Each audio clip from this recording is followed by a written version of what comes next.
So you're not only just sinning, again, literally, outside of yourself, you're literally sinning against your own body and against God. But here's a reason why it's important to flee lust and why you should run away from it. Look at Genesis 39, verse 11. 12. And it came to pass about this time that Joseph went into the house to do his business, and there was none of the men of the house there within. And she caught him by his garment, saying, Lie with me. And they left his garment in her hand and fled and got him out. So Joseph, this was when he was going into, I think, Potiphar's wife's house to do business. And Potiphar's wife was there, and there were no witnesses. There was nobody there. And guess what she tried to pull? She tried to make it seem like he tried to force himself on her, when he obviously did not. So, but look what he did. He ran. He fled. As soon as he got the chance, he ran.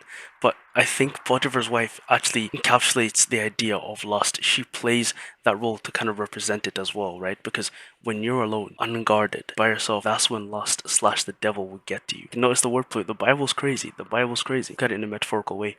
That Potiphar's wife is representing sin and lust. And when you're alone and unguarded, that's how it will get to you the easiest. Potiphar's wife. It's important to recognize the role that she is playing, right? So, for one, Joseph shouldn't even have been there in the first place. As soon as he realized there were no men, he should have run out. So it's like us, right? As soon as we realize that we're actually slipping into sin, we're having those lusts, we run. Because notice how it said there were no other men in the house. None of the men of the house there within. So there was nobody else who could actually be a witness as well. That's what, and that could also serve in a way of accountability. What I mean by accountability is that if you tell people about your struggles, because that's what I feel like the witnesses could have represented, it lets them know and helps them keep you accountable. It lets them know that you're struggling and that you haven't got things under control. I've heard of stories of, like, for example, pastors never meeting with women in their own, like, rooms at, like, the back of a church, for example, or they'd meet with women but the door is wide open. You know, like small little things that keep them accountable and small little things that stop things from coming out. Like, for example, the situation with Potiphar's wife. Like, this story is as old as time.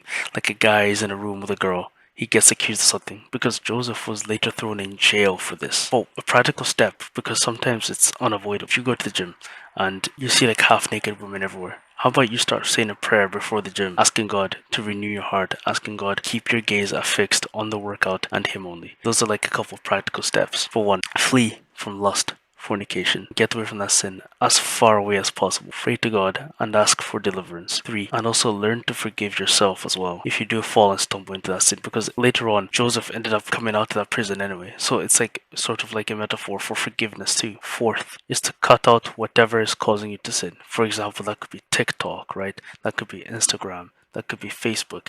Because when I think of like getting rid of something, I think of the verse Matthew 5:29-30, and it states, And if thy right eye offend thee, pluck it out, and cast it from thee.